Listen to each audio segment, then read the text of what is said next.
Ronaldo Nazario was better than Messi and Cristiano Ronaldo, said Jose Mourinho. This is a huge statement, especially from the special one. Some say he was the best player in the world at 19 years old. Yes, 19 years old. If you're in your 20s and older, do you remember what you were doing at 19? I hope it didn't involve a sock and some cream. Today, we focus on a man. He is the youngest ever Ballon d'Or winner at 21 in 1997. He is also the youngest FIFA Player of the Year at 20 in 1996. A World Cup winner at 17 years old. This is Project Mbappé before Mbappé was even born. He had strength, he had technique.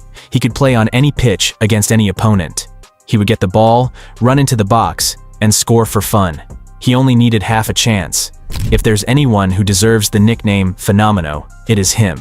He is phenomenal. Yet, there was one thing that stopped him from becoming the best of all time. And no, it wasn't his dodgy haircut. He had hypothyroidism. Now, what is hypothyroidism? Hypothyroidism is when your thyroid gland does not produce enough hormones. Common signs of an underactive thyroid are tiredness, weight gain, and feeling depressed. After his knee injury, Ronaldo struggled with weight gain. It made him balloon in weight. AC Milan versus Livorno. February 2008. The Rossoneri were on the attack, and Brazil legend Ronaldo was the target. A ruptured ligament in his knee demolished the star striker for the third time in his career. It looked like the end. But this isn't any footballer. This is Ronaldo. Join us as we uncover the career of the original wonder kid in football. We start in Benta Ribeiro, a working-class suburb in Rio de Janeiro. He was rarely ever seen without a ball at his feet. His football journey started with indoor five-a-side, as most Brazilian prodigies did. Futsal's focus on street football rules and informal play fosters improvisation and skill. They recognized his talent at futsal immediately. They invited him to play with Social Ramos, a better organized, larger club in northern Rio. Lower league club São Cristóvão signed Ronaldo. All the big clubs in Rio de Janeiro refused to pay for his travel. After 44 goals in 2 seasons, this caught the attention of Cruzeiro, a professional club in Brazil. His youth coach at Social Ramos told Cruzeiro that Ronaldo would lead Brazil to a World Cup. At 17, Pelé forged his legend on Sweden's rugged pitches. The nimble youngster danced around brutal challenges. He scored 6 goals and won Brazil's first World Cup. In 1958, a lack of global media allowed a 17-year-old to do what he did best: play. Today, it seems inconceivable that a 17-year-old could have such an impact on the grandest stage of all. The King of Sweden shook hands with the wide-eyed boy from Santos before kickoff. He should have realized he was greeting a phenomenon who would have a major influence on the game. But it was hard to expect anyone to foresee the next 2 hours' lifelong effect on the world's conscience. Skip forward 36 years, and another Brazilian wunderkind is about to play a part in a World Cup final. This time, the talent remains on the bench. His more experienced teammates play out one of the grimmest finals the tournament has seen. The searing 27-degree Californian heat is a big reason for it. PSV Eindhoven would sign a deal for Ronaldo to start his European adventure after the tournament, but he was still unknown outside his home country. Last November, he introduced himself to Brazil by scoring 5 goals for Cruzeiro against Bahia. His performance left an indelible impression on the legendary fullback Cafu. It was the first time I saw him play. He was still a kid. From that point on, he demonstrated that he was a true phenomenon. The founder of Nike, Phil Knight, decided to sponsor the Brazilian national team after their historic World Cup win on his home soil. The game's popularity aimed to boost the new Major League Soccer 2 years later.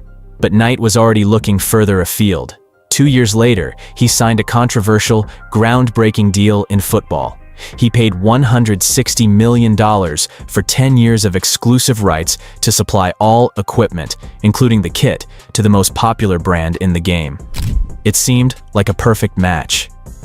The Samba Boys' exciting shows, mixed with Nike's global reach, created groundbreaking ads. They popularized Brazil's famous, carefree, attacking style of play. Ronaldo had hit the ground sprinting. He scored 30 league goals in the Netherlands for Romario's former club. A knee injury curtailed his second season, but he had exploded onto the European conscience.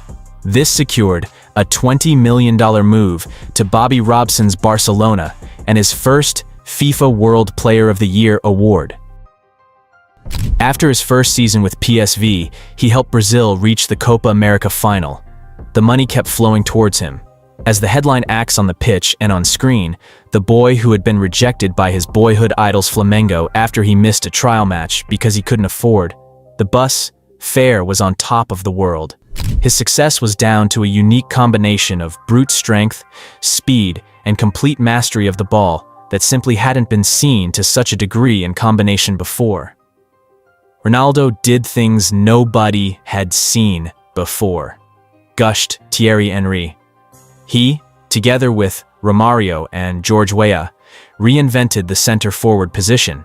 They were the first to drop from the penalty box, pick up the ball in midfield, and switch to the flanks.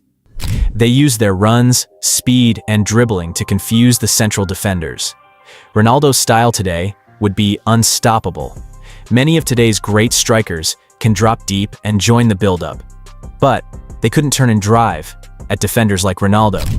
It wasn't just his style's appeal with the fans, it was his humble, joyful nature off the pitch. Some conspiracy theorists claim PSV gave Ronaldo PEDs.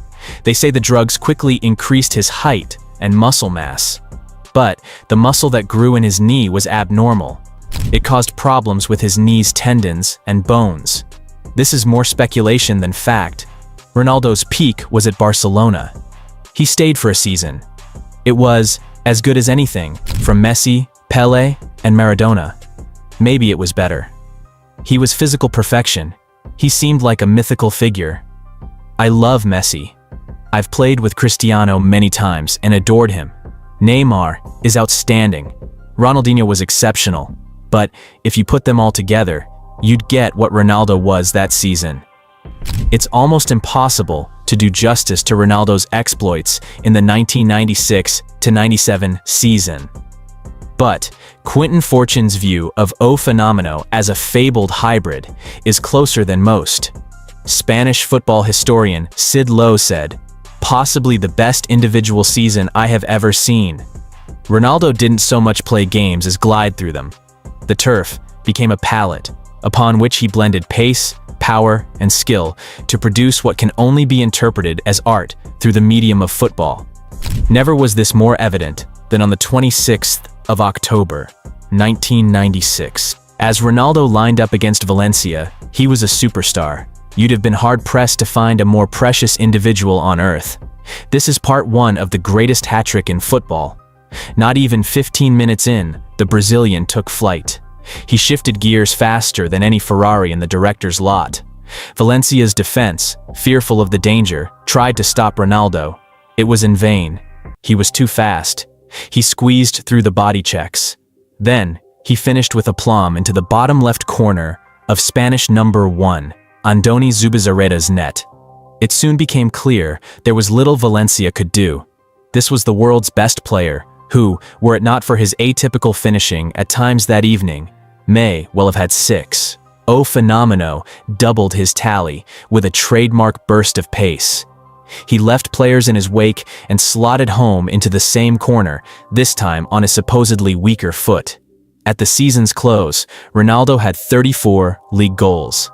That was 9 more than his nearest rival for the Pichichi. Alas, it was not enough to topple Fabio Capello's Real Madrid, and Barca finished runners-up.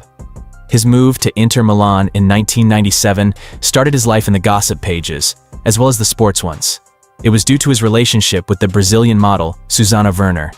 After his arrival at the Camp Nou, Robson famously liked his simple approach to attacking football. On a personal level, he found a real connection. "He's a good boy, a good Chico," the fatherly Englishman said of his 20-year-old talisman. He scored an amazing 47 goals in 49 games for Barcelona. The Nike mega deal that began the endless corporatization of Ronaldo and his international teammates had been signed by Ricardo Teixeira, the CBF president. The CBF is the governing body for Brazilian football. Teixeira was later implicated in illegal financial activities. The US government's 2023 indictment says Traffic, which held the marketing rights to the Brazilian national team, was paid an extra $40 million for additional marketing fees. The CBF denies this. The contract studied by prosecutors was clear. The Brazilian authority could choose a bank account. Many scheduled payments were followed by unexplained transactions in several different accounts. The CBF has not explained them. These sums were unheard of at the time. But another clause in the contract has sparked wild debate. Ronaldo himself has confirmed it. The corporation had the right to set the time and place of lucrative friendlies. The star player, on the verge of a record move to Barcelona, had to play for the national team at least once every 2 years. It seems a minor detail. Brazil would need little reason to pick the explosive striker. But after the events 2 years later in Paris, it feels more sinister. The biggest conspiracy theory in football history. France '98 had reached its final, and the hosts were set to play every neutral's favorite side in a contest of two great entertainers. The battle between Zinedine Zidane's more languid, graceful playmaking and Ronaldo's awesome power and bedazzling skill was set to be the ultimate focus of the ultimate game. The tournament had expanded to 32 teams for the first time, with the sponsors piling up. In business terms, this was Adidas versus Nike. The German manufacturer had secured an agreement with FIFA years before to become the exclusive World Cup provider of equipment, and their logo adorned the French shirt. Even the footwear was a straight battle between the Predator Accelerator and Ronaldo's Nike Mercurial. But all was not well in the Brazil camp. Dr. Wakia da Mata was called to Ronaldo's hotel room on the morning of the final. The sleeping striker was recovering from a convulsion. He immediately took the player to a clinic for frantic, last-minute tests. Edmundo was named in the starting lineup, as it became clear to the staff that the main man was not going to play, but less than an hour before, kickoff the young superstar arrived in the dressing room and was declared fit. The displaced Fiorentina forward hinted that the decision to select Ronaldo was not an entirely sporting one. Nike's people were there 24 hours a day as if they were members of the technical staff? It's a huge power. That's all I can say. It is unknown if Nike's connection was influential, but their interests were served by having the world's most in-demand sportsman on the pitch during the most watched TV event. The interests of the team, however, were not served by his forced inclusion. The Folha de São Paulo newspaper claimed that, before the final, there was disharmony due to Ronaldo's apparent depression. Team captain Dunga supported the wayward sensation, but others, including Leonardo, opposed his toxic presence. As expected, Zidane's 2 headers and a petit goal thrilled the fans. They erupted as the hosts lifted the trophy. Ronaldo's slumped shoulders, with his Nike boots around his neck, showed despair, but he was only 21. The picture tells 2 equal stories. First, it showed his vital influence over the team, but, more poignantly, it spoke of the huge pressures on a very young man in the world's unsettling spotlight. The knee injury he suffered in Eindhoven was a minor setback in his quest for fame, but it recurred when he returned to Milan. After the crushing disappointment in the Stade de France, he took the only remedy that could cure him: goals. By the end of the 1998-99 season, he had 215 career goals for club and country. His goals inspired Inter to a UEFA Cup win, but they told only half the story. The Italian game was still emerging from the 5-man defense. Then, this behemoth simply blasted through at a pace and confidence rarely seen. The destruction was unprecedented. George Weah had joined cross-city rivals AC Milan in 1995, and between them, defenders were often left in a confused heap at their feet. The former African Player of the Year from Liberia was sublime. Just watch his solo goal against Verona in 1996. But he couldn't match Ronaldo's virtuosity as often. The symbolic goal of the season was in the UEFA Cup final against Lazio. With a goal to achieve, he faced Luca Marchigiani.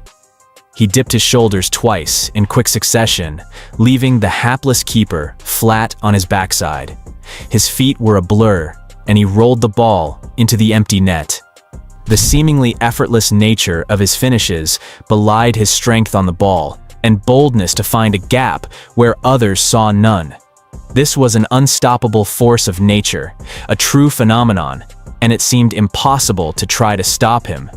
There was one opponent, however, who would creep up on him and overcome his dominant on-pitch character: injury.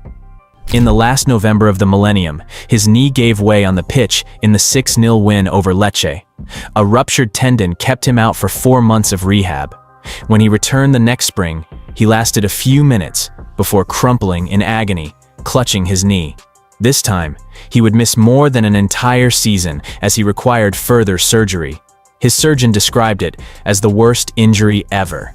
His knee exploded. A year after the second incident, he was hauled up in front of a parliamentary hearing of the Brazilian Congress. The cross-examination aimed to find out if Nike influenced his play in the World Cup final in France. But Ronaldo dismissed the odd questions about the defeat and tactics with a bemused indifference. Some senators wanted to find the cause of his convulsions before the final. They believed it was due to the extreme pressure of the contract with the American corporation. But no hard evidence could be found. Ronaldo suffered with injuries, but it became clear that the only true escape for him was to hide in plain sight on the pitch. There, he was the undisputed king, and he ruled supreme. His palace was his sanctuary. After returning to the San Siro pitch for the 2001-2 season's last few months, he regained his fitness. He then reclaimed his spot on Brazil's squad for a chance at redemption in Japan and South Korea. Now, his knees were as much in focus as his dazzling feet. But he drew comparisons with his early Inter days. He had scored in every match except the quarter-final against England. In that game, Ronaldinho scored an audacious long-range effort over David Seaman's despairing dive. Ronaldo scored a brace in the final to redeem himself after suffering in Paris, helping Brazil win a record 5th FIFA World Cup. After the final, the French surgeon, Gérard Saillant, was there to support him. He had rehabilitated him for those 2 dark years. Real Madrid president Florentino Perez moved to add Ronaldo to his Galacticos by paying Inter €46 million. His knee caused him to miss out at the start of the season, but 23 league goals later, he was a Liga champion. It was during this campaign that one performance demonstrated the hypnotic effect he instilled. After completely dominating a Manchester United side, Real traveled to England full of confidence. United had been crowned European champions less than 4 years earlier. Old Trafford was once a most unforgiving experience for any away side during Manchester United's best days under Sir Alex Ferguson. The loud, raucous atmosphere would complement the sheer quality of the home side to give any team in the world a formidable task to overcome. In 2003, during Ferguson's best years at the club, Real Madrid came to town. They had an advantage: Ronaldo. Arguably the finest footballer in the world at the time, the Brazilian was an unstoppable force, and the past year had been excellent for him. Enjoying a fine debut season, donning the famous white of Los Blancos. Despite all of that, it was perhaps the 90 minutes in Manchester that would show him his true greatness. It was where he'd feel most respected as a professional footballer. Coming into the second leg of a Champions League quarter-final, Los Blancos brought with them a 3-1 lead from home. Manchester United were known for their comebacks. This was a home game, so they could expect a famous night. Old Trafford hosted the Champions League final that year, so a win would bring the Red Devils closer to winning Europe's biggest trophy on their turf of one man. Fabien Barthez was to keep him out, but his positioning was poor for Ronaldo's first goal. The Brazilian blasted a shot from the edge of the box, inside his near post, from Gudi's perfect through ball. Roberto Carlos tapped in an easy second. Then, his presence sent Wes Brown backpedaling. Carlos then unleashed a magnificent long-range strike to complete a hat-trick. The ovation he received from the Old Trafford crowd was unique. I was in the crowd that evening. The atmosphere at Old Trafford was spine-tingling. The first 2 goals came from poor decisions by his opponents. But we saw something truly remarkable from a once-in-a-lifetime player. Few remembered that David Beckham came off the bench to win the tie 6-5 on aggregate for Real. It was his second sublime finish. Although he went on to score over 100 goals in Madrid, his troublesome knee prevented him from playing to his full potential for his whole stay. After 3 seasons, Ruud van Nistelrooy arrived in 2006. In January, he joined AC Milan after gaining weight and losing the faith of the world's most demanding fans and directors. It is too sad to document the details of his playing career from here on in. His games and goals became fewer. But he had a brief Indian summer in 2009 with Corinthians in his homeland. There, he won the Campeonato Paulista and the Copa do Brasil. His last real season of international football was in Madrid. He scored 3 goals in the 2006 World Cup in Germany. But 5 years later, the CBF offered him a farewell match in an unprecedented move, retiring as a top 2 Brazilian of all time, winning 2 FIFA World Cups, 2 Copa Americas, and a Confederations Cup during a dominant Brazil spell. What is tragedy? In modern-day usage, it is defined as an event of monumental human suffering, shrouded by pathos and disaster. In its truest sense, dramatic arts is a fall from grace. It is a hero cut short of his full potential by flaws or outside forces. The Greek philosopher Aristotle defined it as an art form. It should provide a cathartic experience for spectators. It should evoke pity and fear, then purge these emotions. This would leave the audience feeling renewed and invigorated. It's odd to link the term to a career with 400 goals, a FIFA World Player of the Year title at 20, 19 major trophies, and 19 professional seasons. He earned the nickname O Fenomeno. But then, Ronaldo Luis Nazario de Lima was always a beguiling, mystical, awe-inspiring player. His achievements were amazing, but a tragedy lies in what could have been. It's a powerful thought, given his long list of honors.